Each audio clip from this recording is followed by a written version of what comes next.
Eu estava falando que eu me sinto tão privilegiado no dia da ceia, de o Senhor me usar cada um de nós aqui, esses amados que preparam a ceia. Estava vindo para cá e falei para a Helenice, a pastora Helenice, será que tem suco lá na igreja? Ela falou, my God, não sei. Chegamos aqui, não tinha, então eu corri para o mercado, comecei a servir. Mas glória a Deus, porque tem uma equipe que preparou a mesa. E aí eu quero, junto com isso, repartir essa palavra. Muitos vêm ávidos por uma revelação, por uma manifestação, os céus se abrindo. Queridos, os céus só se manifestam nas nossas vidas se o nosso coração estiver nas mãos daquele que se entregou por nós. Se nós compreendermos a obra que Ele realizou em nosso favor. Isso que o Serginho falou, né, Fabinho, quase uma revelação, né, como diz o Fabinho. E enquanto ele estava falando, eu estava lembrando também, somando-se ao que ele falou, nós damos 10% e ficamos com 90%. Deus podia fazer isso também. Olha, essa gente ruim, que não me obedece, essa gente difícil, dura de coração, eles precisam de algo para serem resgatados.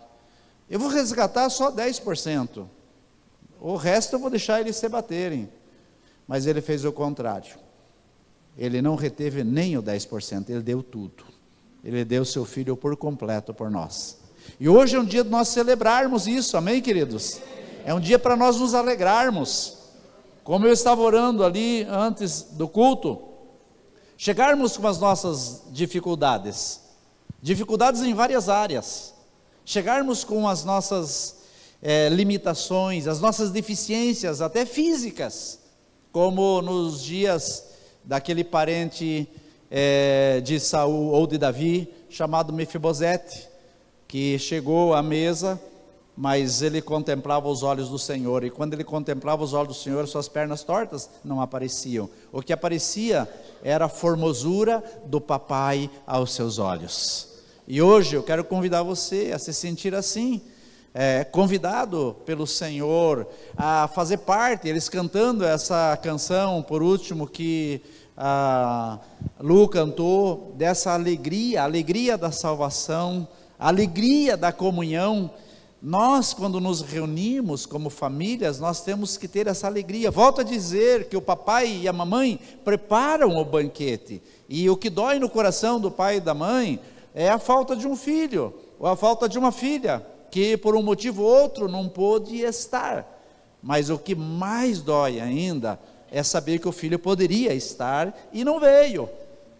Então assim, que bom que você veio, diga para quem está ao seu lado, que bom que você veio à casa do Senhor, para esse tempo de comunhão, esse tempo de relacionamento, esse tempo de estarmos juntos. Eu gostaria de reforçar isso que a Simone veio falar aqui sobre nós estarmos juntos. Mesmo que você já tenha uma idade avançada, pega a sua patroa e traga para esse lugar. Diga para ela, sábado eu vou pagar um jantar para você. Nós vamos comer fora sábado. Não é pelo valor, não é nem pelo que vai ser servido, que vai ser muito especial, mas é pela comunhão, pelo relacionamento, o fato de estarmos juntos, participarmos de cada momento que eles estão preparando com carinho. Haverão prêmios, né? Tem alguns irmãos que já disponibilizaram seus carros para serem sorteados. Claro que eles não vão entregar, mas eles querem fazer questão de ser sorteado. Podíamos até, pensa nisso, Simone, fazer essa brincadeira. Agora vamos sortear a caminhonete do Vitor, e a Lourdes já fica lá se espremendo. Não, ela vai ficar feliz porque ele nem tem caminhonete, mas assim, mas pode ter, né, Vitor? Nós nos alegrarmos com isso. Então tem pessoas que vão estar preparando o jantar com carinho. Disponibilize esse momento. Nem que você chegue atrasado, ou chegue adiantado, mas venha, você pode, eu já vou dizer desde agora, é um tempo de família, não precisa vir tão elegante assim como estava eu e aquele menino, né, aqui todo na fatiota, pode trazer o mate, se sinta em casa, aqui é um lugar glamuroso, tudo vai acontecer dessa forma. Mas se você resolver trazer teu cafezinho, dizer, depois sempre eu gosto de tomar um café, depois do jantar, traga teu cafezinho que o pastor também gosta, até uma mistura, uma bolachinha, vai muito bem, ainda mais bolachinha com recheio, né, melhor ainda, amém, queridos? Então eu quero repartir essa palavra que se encontra em Efésios, no capítulo 1, e eu quero comentar com vocês algumas coisas que o Senhor falou no meu coração, enquanto eu estava meditando nesse texto. Ele é um pouquinho longo, mas é muito, muito enriquecedor. Então, capítulo 1, a partir do versículo 3, diz assim de Efésios: Bendito Deus e Pai do nosso Senhor Jesus Cristo, que nos tem abençoado com toda sorte, diga toda sorte de bênçãos, nas regiões, espirituais, nas regiões celestiais em Cristo, assim como nos escolheu nele, antes da fundação do mundo, para sermos santos e irrepreensíveis, nos predestinou para ele, para a adoção de filhos, por meio de Jesus Cristo, segundo o beneplácito ou o consentimento da sua vontade, para o louvor da sua glória, da sua graça, ele nos concedeu gratuitamente no amado, no qual temos a redenção pelo seu sangue e a remissão dos pecados, segundo a riqueza da sua graça, que Deus derramou abundantemente sobre nós em toda sabedoria e prudência, desvendando-nos o mistério da sua vontade, segundo o seu beneplácito que propusera em Cristo, de fazer convergir nele, na dispensação da plenitude dos tempos, todas as coisas, tanto as do céu como as da terra. Nele, digo, no qual fomos também feitos herança, predestinados, segundo o propósito daquele que faz todas as coisas conforme o conselho da sua vontade, a fim de sermos para o louvor da sua glória, nós os que de antemão esperamos em Cristo, em quem também vós, depois que ouvistes as palavras da verdade, o evangelho da vossa salvação, tendo nele também crido, fostes selados com o Santo Espírito da promessa, o qual é o penhor da nossa herança, até o resgate da sua propriedade, em louvor da sua glória. Por isso, também eu, tendo ouvido a fé que há entre vós no Senhor Jesus, e o amor para com todos os santos, não cesso de dar graças por vós, fazendo menção de vós nas minhas orações, para que o Deus do nosso Senhor Jesus Cristo, o Pai da glória, vos conceda espírito de sabedoria e de revelação, no pleno conhecimento dele, iluminados os olhos do vosso coração, para saberdes qual a esperança do seu chamamento, qual a riqueza da glória da sua herança nos santos, e qual a suprema grandeza do seu poder para os que cremos, segundo a eficácia da força do seu poder, o qual exerceu em Cristo, ressuscitando-o dentre os mortos e fazendo-o sentar à sua direita nos lugares celestiais, acima de todo principado e potestade e poder e domínio e de todo nome que se possa referir, não só no presente século, mas também no vindouro, e pôs todas as coisas debaixo dos pés, para ser o cabeça sobre todas as coisas, e o deu à igreja, a qual é o seu corpo, a plenitude daquele que a tudo enche em todas as coisas. Quantos perceberam quanta riqueza tem nesse texto? quantas coisas especiais nós, queridos, quando nós somos convidados a dar um zoom sobre alguma coisa, colocar a nossa visão concentrada para aquele lugar. Você consegue dar um zoom aqui, Valdinei? Alô, Valdinei? Consegue dar um zoom aqui na palavra? Consegue? Isso, só para deixar registrado, dá um zoom aqui. Eu estou mostrando para vocês como o Senhor me fez eu grifar cada versículo, e eu fiquei praticamente a semana meditando nesse texto. Conseguiu, Valdinei? E aí, eu quero convidar você, em casa, a dar um zoom em todo o texto que o Espírito Santo de Deus conduzir você para ler. Pastor, eu estou lendo o livro todo de João. Você permita dar um zoom em cada versículo, em cada palavra. O Senhor vai fazer com que você se detenha em alguns detalhes que, quem sabe, você não viu. Sabe, amados, nós somos convidados, como seres humanos, a uma caminhada religiosa.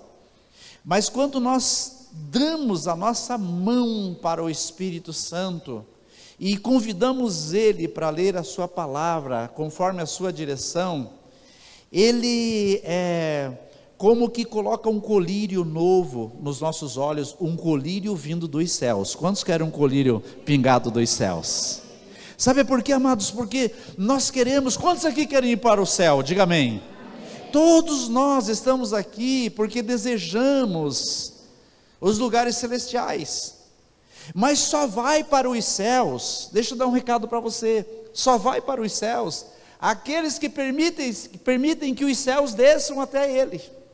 Nós só vamos para os céus quando nós permitimos que os céus desçam até nós. Aí tem algumas canções, como aquela que vem os céus, que desça os céus. O Senhor mesmo diz que a vontade que Ele deseja acontecendo nas nossas vidas, ela primeira deve ser aquela que procede dos céus. E aqui o apóstolo Paulo, ele começa enaltecendo a pessoa do Senhor, reconhecendo que em Deus repousa toda sorte de bênçãos. As bênçãos não são aquelas bênçãos no âmbito natural. Veja, eu falei que às vezes nós conquistamos algumas coisas, conquistamos um carro, conquistamos uma casa, um novo emprego, ou um bom negócio. Mas quando o Senhor diz: ei, eu tenho bênçãos dos céus para derramar sobre você, então a intensidade é maior. Quantos querem as bênçãos dos céus? Nós queremos as bênçãos da terra e nos alegramos, mas quando o apóstolo Paulo diz: bendito Deus e Pai do nosso Senhor Jesus Cristo, que nos tem abençoado com toda a sorte de bênçãos nas regiões celestiais em Cristo. Ou seja, ele está dizendo, ou falando do despertamento de uma paternidade que ele nos deu em Cristo Jesus. Porque ele continua dizendo: assim Ele nos escolheu nele, antes da fundação do mundo, para sermos santos e irrepreensíveis. Ou seja, amados, nós temos o DNA do Senhor. Amém? Glória a Deus, gostei do aleluia. Nós temos o DNA do Senhor. Sabe por quê, queridos? Porque nós fomos escolhidos antes da fundação do mundo. Como que é isso? Só cabe na mente de Deus essa revelação.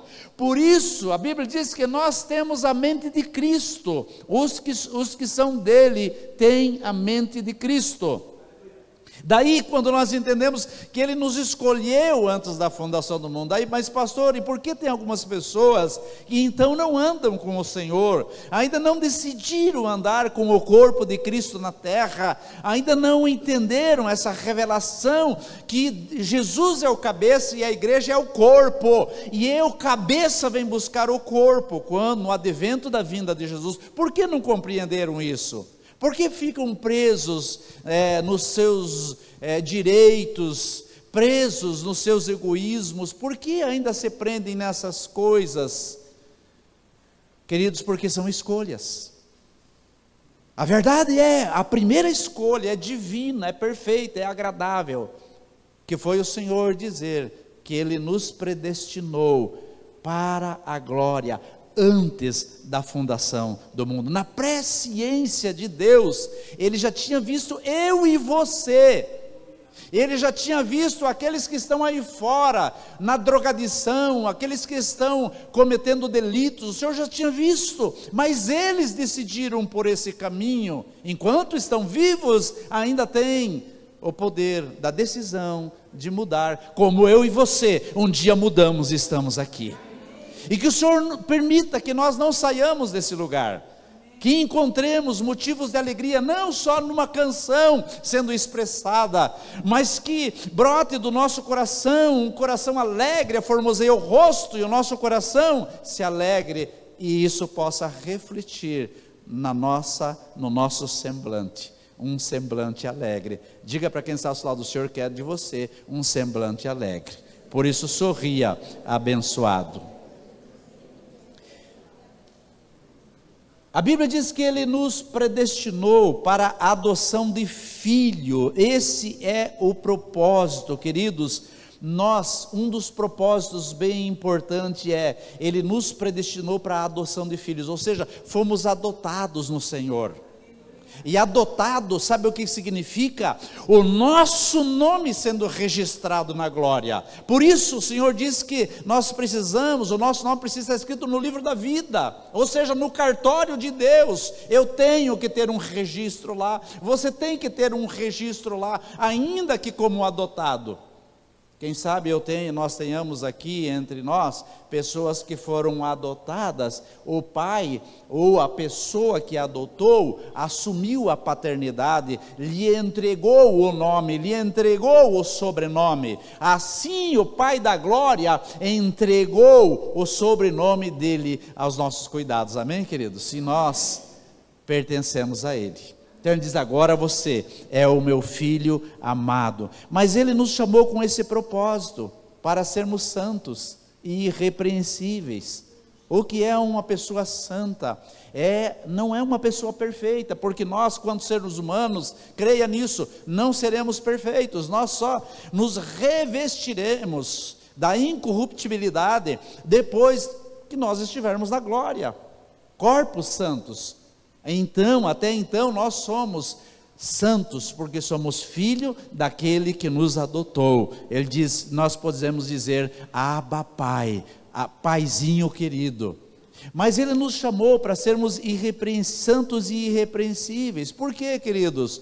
Porque irrepreensível é aquele que não precisa ser repreendido. Por que você não vai no culto abençoado? Está sendo repreendido.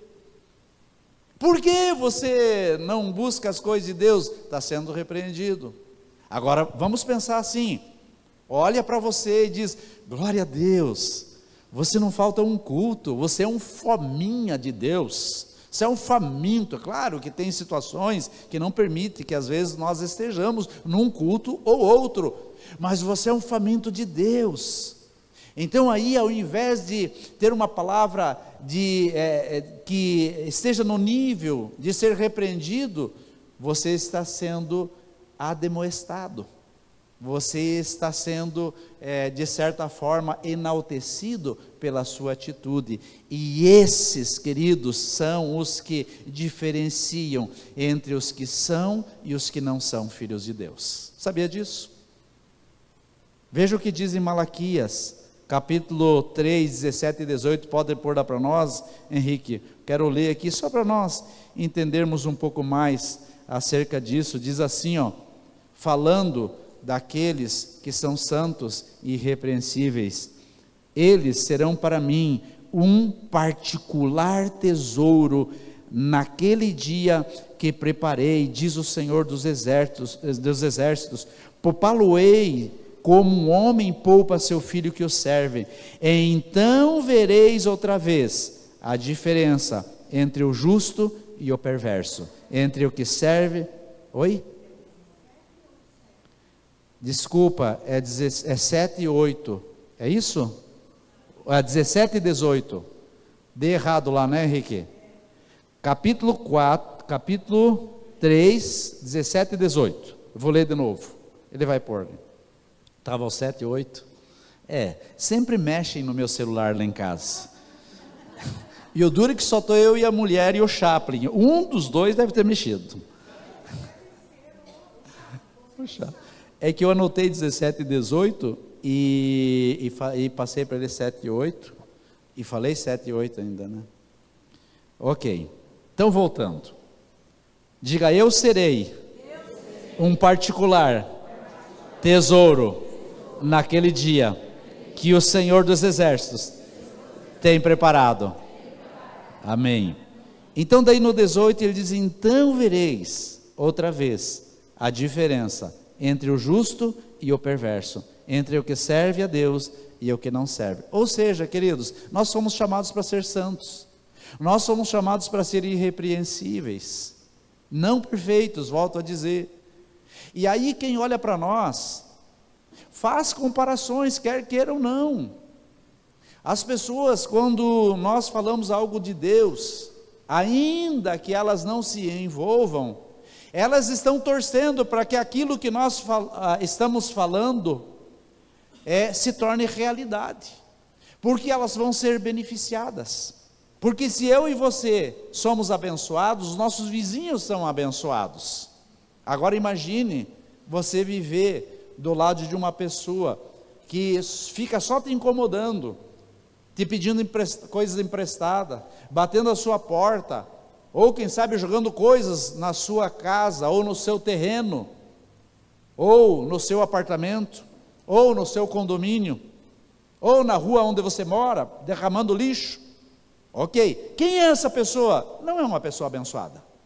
Agora, se eu e você somos abençoados, o vizinho é abençoado, o vizinho se alegra, a igreja se alegra. Quantos aqui são abençoados no Senhor? Glória a Deus. Eu só quero correr um pouquinho para eu falar alguns textos que são assim muito, deverasmente relevantes. Versículo 10, ele diz, de fazer convergir nele, na dispensação da plenitude dos tempos, todas as coisas, tanto as do céu como as da terra.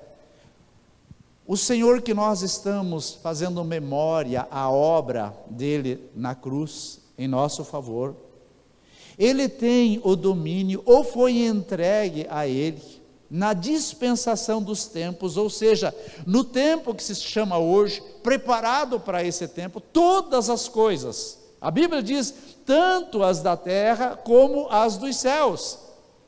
Que Deus é esse que domina sobre tudo? Que Senhor é esse que domina sobre tudo e sobre todos?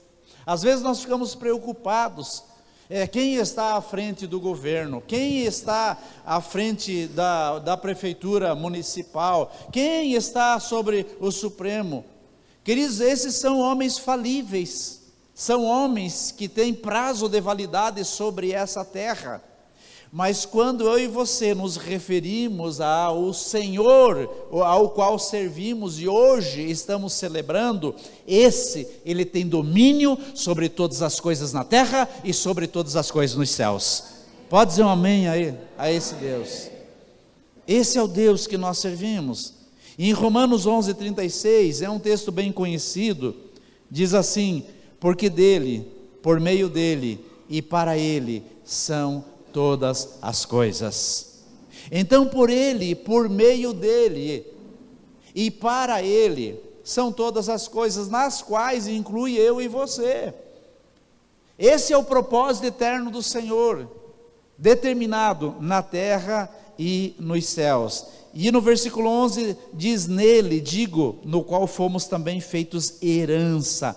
De novo entra a palavra aqui, predestinados, segundo o propósito daquele que faz todas as coisas conforme o conselho da sua vontade, o beneplácito da sua vontade. Todas as coisas nós somos entregue como herança. Esse é o propósito, essa é a predestinação. Se tem algo que nós cremos no nível de predestinação, é o que o Senhor fez em nosso favor antes que houvesse mundo, mas não que está tudo predestinado, esse é para a salvação, aquele para a morte. Então nem precisa evangelizar, se a gente já sabe que alguns já estão sentenciados, mas é o contrário disso.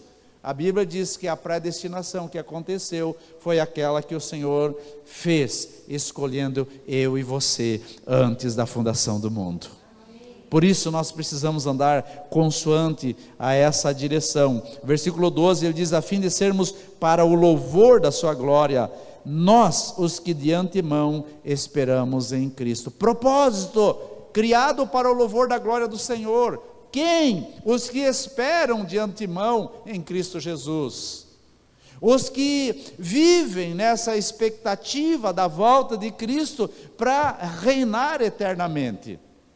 Estava falando com algumas pessoas essa semana e dizia para elas: muitos ficam labutando, muitos ficam se esperneando, brigando, arrumando confusão e se desesperando, passando mal por um tempo breve que se passa nessa terra, a saber, 80, 90 anos. O que passar disso é ter que arrastar quase que a pessoa, e a gente conhece muitos nessa situação. Então, amados, tem uma eternidade pela frente. No que nós temos pensado nesses dias? Por quê? Porque o Senhor, passar a eternidade na presença de Deus, não se soma um ano, depois mais um ano, 2 anos, 3 anos, 50, 60, 80 anos. É um tempo só. E esse é um tempo de gozo, de alegria, onde a Bíblia diz que não haverá choro, não haverá dor, não haverá pranto, não haverá fome, não haverá sede, não haverá escuridão, porque a própria presença do Cordeiro ilumina todo lugar onde nós vamos estar. Amém, amados? Onde nós vamos estar? Porque a palavra, bem da verdade, passar a eternidade, ela não é de todo correto no português, porque você não vai passar, você vai estar na eternidade. Então é o lugar onde nós vamos estar. Diga: na eternidade. Diga: é o lugar onde nós vamos estar. Então ele diz no versículo 13 que tendo nele também crido, fostes selados com o Santo Espírito da promessa. Eu tenho que ter essa convicção de que eu vou adentrar os céus, eu vou estar com o Senhor, porque assim como um passaporte, ele precisa do selo liberado daquele determinado país para você ingressar naquela nação. A nação do reino dos céus precisa do selo do Espírito. E quantos aqui tem o selo do Espírito Santo?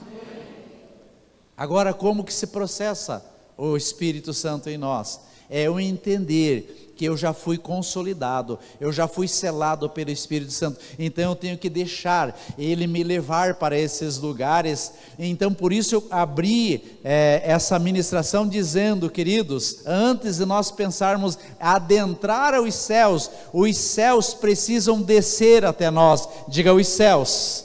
Diga: precisa descer até nós. Glória a Deus.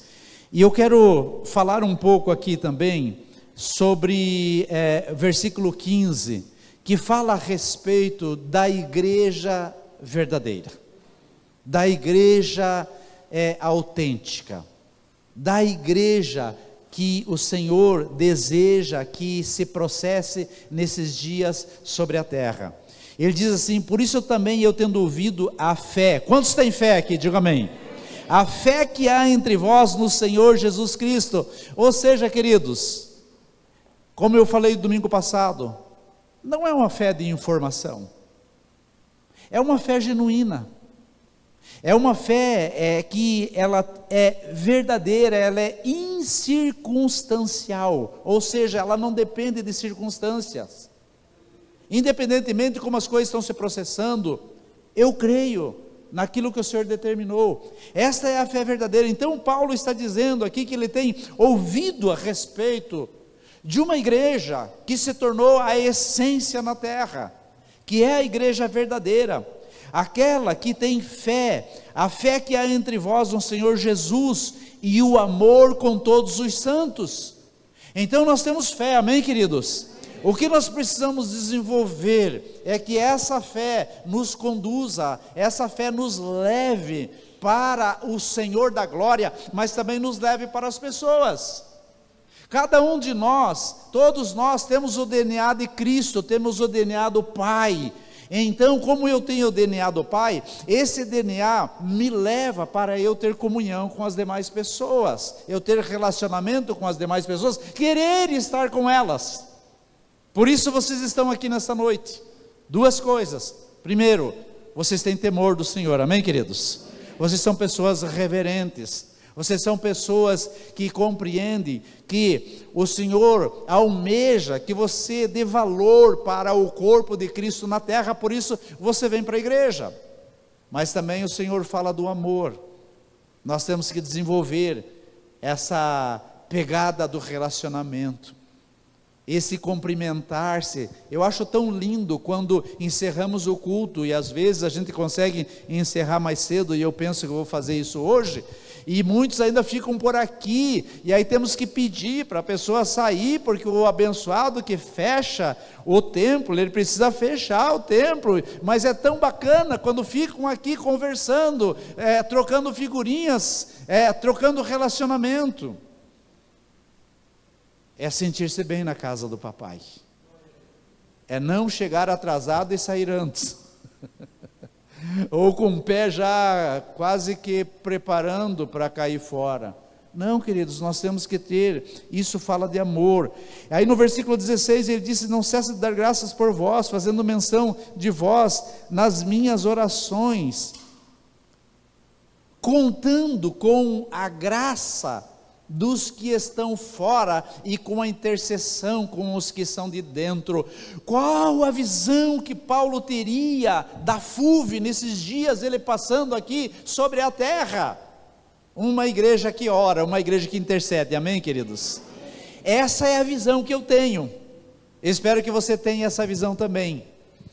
Um dia desses, até mostrei para a Helenice, um abençoado que até está aqui no grupo da igreja, quem sabe ele esteja assistindo a ministração, ou vá assistir em um determinado momento.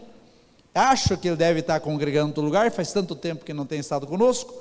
Daí ele manda um recado dizendo: pastor, tem um fulano de tal, eu não conheço, ele está em Cascavel, e ele está num estado assim, de muita dificuldade, está na UTI, e eu estou pedindo para que comunique a igreja, para que orem por ele, porque eu sei que a igreja de vocês é uma igreja que ora. Pode dizer amém a isso, queridos? Essa é a visão que Paulo estava tendo da igreja de Éfeso naqueles dias. Aliás, toda essa epístola de Éfeso, escrita por Paulo, ela se tornou como uma epístola padrão para todas as igrejas. É como se fizesse um Ctrl+C e um Ctrl+V, e só tirasse o nome Éfeso e mandasse para outras cidades, e mandasse para Pato Branco, e chegasse até a igreja da fonte de unção e vida, e dizendo: eu não cesso de dar graças por vós, fazendo menção de vós nas minhas orações. Essa tem que ser o estilo de vida do cristão, eu lembrar das pessoas da igreja, como disse a Simone, oram todas as noites. Ela falou todos os dias, a verdade são todas as noites. Nós oramos, mas não deixa de ser um dia. Oram todos os dias pelas pessoas dessa igreja, em especial situações pontuais, porque o pastor conhece o rebanho. Situações pontuais das famílias, em relação aos filhos, em relação ao relacionamento matrimonial.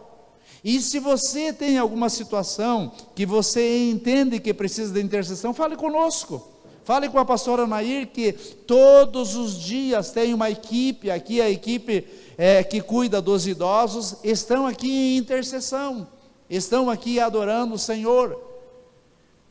Isso é fazer menção, isso é apresentar diante do Pai. Então, queridos, assim, para eu fechar essa linha de pensamento, essa igreja, ela precisa ser conhecida muito mais nos céus do que na terra. Essa igreja precisa ter a visão de Deus, olhando para mim e para você, olhando para a liderança dessa casa, olhando para os líderes de célula e dizendo: ei, realmente é levantado naquele lugar pastores segundo o meu coração, que realmente cuida do rebanho com amor. Amém, amados? Então ele diz assim: para que o Deus do nosso Senhor Jesus Cristo, o Pai da glória, vos conceda espírito de sabedoria e de revelação no pleno conhecimento dele. Imagine nós imbuídos de um espírito de sabedoria, vindo a revelação dos céus acerca do que o Senhor quer para mim e para você no nível individual. O que o Senhor quer para mim e para você no nosso trabalho, nos nossos empreendimentos, nos nossos familiares. O que o Senhor quer a despeito das dificuldades, volto a dizer, porque o Senhor colocou no coração de Paulo falar a respeito de uma igreja que se move em fé e em amor. E se ela se move em fé, logo ela crê nas coisas que o Senhor está falando. E o Senhor fala as coisas para ela, para que ela se mova e interceda, e ela se move em fé, porque crê que aquela palavra, aquela direção, vem do alto, vem do Senhor. E aí, queridos, todas as coisas são apresentadas com súplicas, ações de graças, são apresentadas diante do Senhor, clamando ao Senhor. Aquele que tem alguma dificuldade na área física, ou tem algum familiar, está ali intercedendo por ele. Aquele que tem uma situação de dificuldade na sua casa, da mesma forma. Então, em linhas gerais, tudo é apresentado diante do Senhor. Por quê? Porque vem um espírito de sabedoria, junto com o espírito de sabedoria, um espírito de revelação. Contrário da sabedoria, é uma pessoa obtusa, uma pessoa que não conhece, que não se envolve, que não procura conhecimento. E quando nós entendemos o conhecimento dos céus, o Senhor diz que Ele também traz a revelação. Quantos querem as revelações dos céus? Porque, queridos, o que é uma revelação dos céus? É aquilo que extrapola o nosso entendimento, o nosso conhecimento cultural, natural ou teológico. Tem a ver com o conhecimento que vem dos céus. E eu quero convidar a igreja nesses dias a entrar nos céus. Davi, quando ele andava com o Senhor, ele deixou coisas contundentes escritas na palavra. E eu vou te citar uma delas. Ele dizendo: ainda que eu ande na sombra do vale da morte, não temerei mal nenhum, porque o Senhor é comigo, o seu cajado e o seu bordão me sustentam. O que Davi está dizendo? Só tendo uma revelação de alguma coisa? Não, ele tinha uma vivência com o Senhor. Eu desafio para mim e para você nesses dias, é entrar nesse nível de revelação, e compreender, ainda que pareça que vai faltar as coisas aqui em casa, o Senhor é comigo. Daqui a pouco alguém vai bater na minha porta aqui, e vai dizer: ei, queridos, tinha uma marmita sobrando lá em casa, e eu senti do Senhor trazer para você. Tinha algo lá em casa, eu senti de te abençoar. Nós crermos nisso, ter essas experiências, compreende, amados? Quantos estão entendendo? Entrar nesse nível de revelação e de entendimento, porque ele diz que os nossos olhos, eles precisam ser iluminados, para nós descobrirmos qual a razão da esperança do nosso chamado, ou da riqueza da nossa herança nos santos. O que você tem de herança nos santos? O que você tem de riqueza nos céus? Para nós descobrirmos isso, os olhos do nosso entendimento precisa ser iluminado.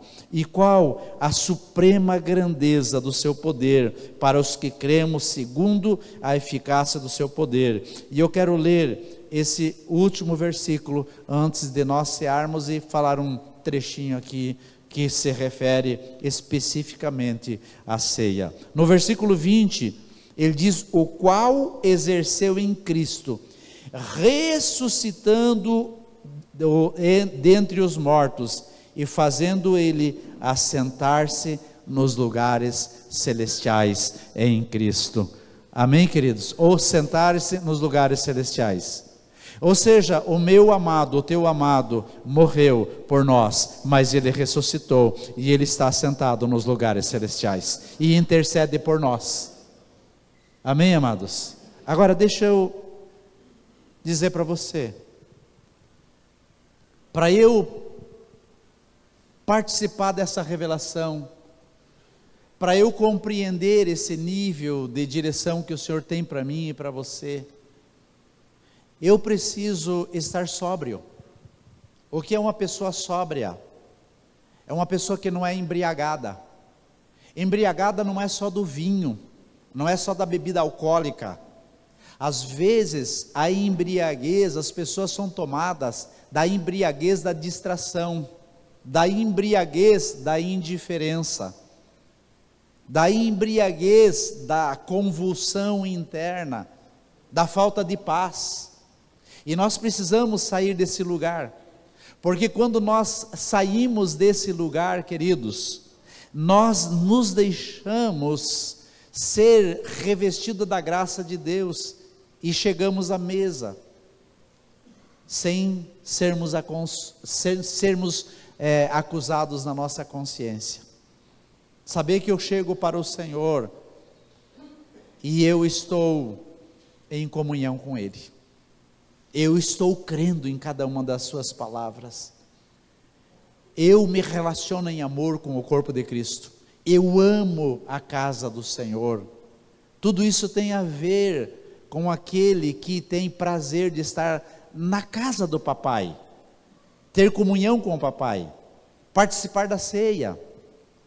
Então eu quero ler alguns versículos que diz assim, ele vai projetar capítulo 11, 26 a 30, diz assim: todas as vezes que comer esse pão e beber o cálice, anunciais a morte do Senhor até que Ele venha. No 27 diz: por isso, aquele que comer o pão ou beber do cálice indignamente, será réu do corpo e do sangue do Senhor.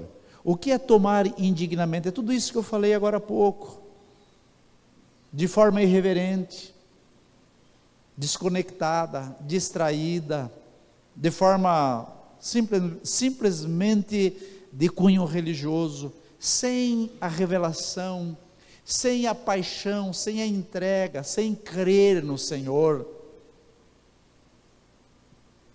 Versículo 28, então ele diz: examine-se, pois, o homem a si mesmo, e assim coma do pão e beba do cálice. Percebam que o Senhor não diz, examine-se o homem a si mesmo, e se você encontrar alguma podridão no teu coração, um mal-estar, se você encontrar alguma resistência, algum senso crítico no seu coração, ei, não participe da mesa. Se você sentir que você não está lavado pelo sangue do Cordeiro, não participe da mesa. Não é isso que o Senhor está dizendo. O Senhor está dizendo que há necessidade de um examinar-se, e aí sim, esse autoexame que nós fazemos, é um desejo de tomar uma iniciativa, de mudar aquilo que não está correto. Se eu ainda sinto que não sou plenamente do Senhor, eu decido nessa noite me entregar, como foi dito aqui, 100%, não 10%, me entregar 100% ao Senhor.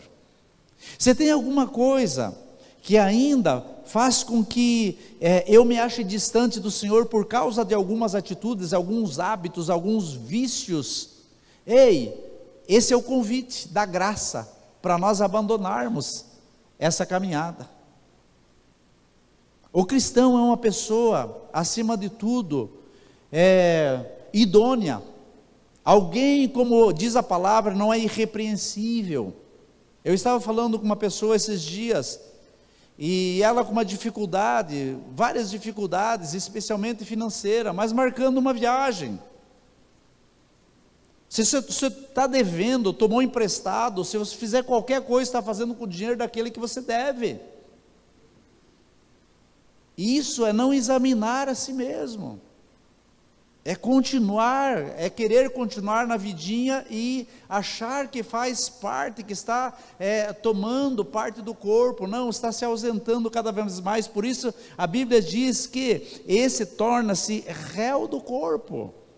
Eu estou falando isso em amor, estou falando isso como pastor, dizendo para você, querido, você tem relacionamentos quebrados em casa, corra para acertar, mas disponha já no teu coração a dizer, eu acerto agora, eu só vou chegar em casa para dizer me perdoe, da forma como eu me encontrava. Você tem alguma situação, até no nível que se encontra preso da mesma forma, todas as coisas, o Senhor quer que nós examinemos. Por quê? O pastor, eu não tenho a visão do teu coração, o Pai tem. Então eu não tenho como dizer, não, você não participe, mas o Espírito Santo tem. E quando nós tomamos uma atitude de forma indigna, nós nos tornamos réu daquela atitude. Mas quando nós dissemos, eu preciso mudar esse meu posicionamento, uau, é tudo que o Senhor quer. É o filho pródigo que o Senhor está esperando que volte para casa, que se arrependa, que deseje estar na casa do papai, que abra mão de estar no lixo, nas alfarrobas com os porcos, como diz em Lucas 15, falando do filho pródigo. E caminhando para o final, versículo 19, pois quem come e bebe sem discernir o corpo, come e bebe juízo para si. Discernir é entender, procurar compreender. Por que eu estou aqui? Eu estou aqui porque eu amo, eu tenho fé, eu amo o Senhor, eu amo essa casa, eu sou santo e irrepreensível. Foi para isso que o Senhor se entregou. Esse é o DNA de Cristo. Esse é o agir de Cristo na minha e na sua vida. Não, voltando a dizer, não se arvorando de perfeito, mas caminhando na vereda da justiça, na vereda da bênção, no caminho que dá para a salvação. Isso sim que o Senhor quer de nós. Então no versículo 30 ele diz, eis a razão, porque há entre vós muitos fracos e doentes, e não pouco os que dormem. Que doença é essa? É a doença da religiosidade, é a doença da separação, é a doença da distração, é a doença da indiferença, é a doença, aí sim, no âmbito natural, de não ser uma pessoa honesta, de não ser uma pessoa que honra com os seus compromissos, de ser uma pessoa dada ao vício e assim por diante. Então vai falando que tudo isso faz com que as pessoas se tornem fracas, e alguns dormem. O que é dormir, queridos, nesse aspecto? Estão mortas, espiritualmente mortas. Mas aqui mesmo em Efésios, o Senhor diz, levanta, acorda, levanta você que dorme, levanta-te dentre os mortos e Cristo te iluminará. Então ainda que estejam dormindo, distraídos, ainda que estejam mortos, há uma palavra do Senhor dizendo, ei, levante, porque Cristo quer te iluminar. Amém, queridos? Quero convidar você a ficar em pé. Eu quero fazer uma oração, porque eu sei que tem pessoas aqui que estão nos visitando, mas não só pelas que estão nos visitando, mas eu quero fazer uma oração para aqueles que entenderam que tem coisas que ainda compreendem que há necessidade de examinar-se, há necessidade de discernir o corpo, para que dentro disso possa alinhar as suas vidas com o Senhor, aí sim chegar à mesa, aí sim tomar do pão, celebrar, dizendo, ei, eu me alimento desse pão, eu me sinto revestido desse sangue do Cordeiro. Amém, queridos? Glória a Deus. Diga, Senhor Jesus, eu entrego a minha vida e as minhas vontades completamente nas tuas mãos, porque eu desejo caminhar em santidade, me tornar irrepreensível diante do Senhor e diante dos homens. Senhor Jesus, eu te peço, rompe da minha vida com todas as dificuldades que ainda intentam me prender, que ainda se tornam como cadeias sobre a minha vida. Eu abro mão de cada uma das situações que tem me afastado do Senhor, e nessa noite eu faço um compromisso, renovo uma aliança de andar nos teus caminhos, de ouvir a tua voz, de obedecer o meu Senhor. Senhor Jesus, novamente toma conta do meu coração, torne-se na minha vida meu Senhor e meu Salvador. Amém. Pai, eu quero clamar, Senhor, que essa noite seja uma noite de alegria, seja uma noite de destravar os corações, seja uma noite de comprometimento com o Senhor. Pai, na medida que comemos do pão, entendamos, Senhor, que estamos nos alimentando daquele que se entregou por nós. Na medida que tomamos do cálice, estamos recebendo, Senhor, Pai, o lavar pelo sangue do Cordeiro, não só, Pai, na forma externa, mas especialmente no nosso espírito, no nosso homem interior, para que sejam de fato iluminados os olhos dos nossos corações, para que de fato, papai, nós consigamos, Senhor, ter espírito de sabedoria e de revelação no Senhor, e andarmos consoante o teu conselho e a tua direção, em nome de Jesus. Você que compreendeu isso, venha pegar do pão, venha pegar do cálice. Nós vamos tomar juntos, como igreja. Essa é a alegria.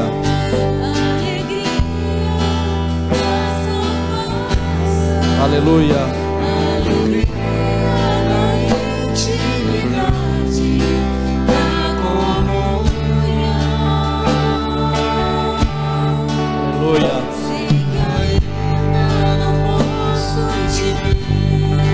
Soberano Deus,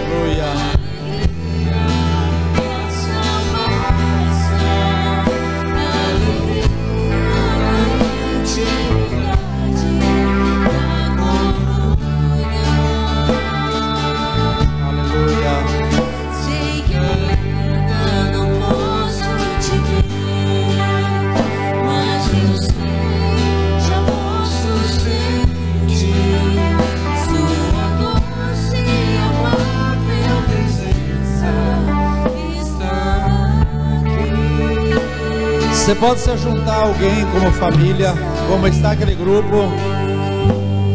Vamos todos juntos tomar como família, como quem crê.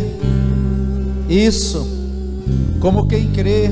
Ninguém fique de fora, porque o Senhor deseja nos curar, deseja nos abençoar quando nós agimos por fé, quando nós agimos em amor. Amém, queridos? Pode comer do pão e tomar do cálice. Você é essa igreja, a igreja que ora, a igreja que tem fé, a igreja que se processa em amor, a igreja que agrada o coração do Pai.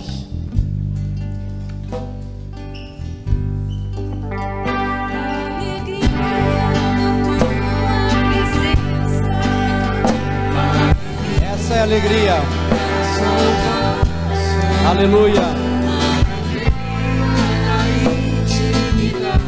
Da comunhão.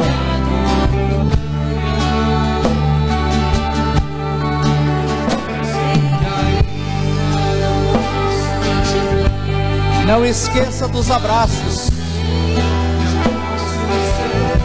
Não esqueça de mostrar tua alegria. Não esqueça que comunhão é estar junto.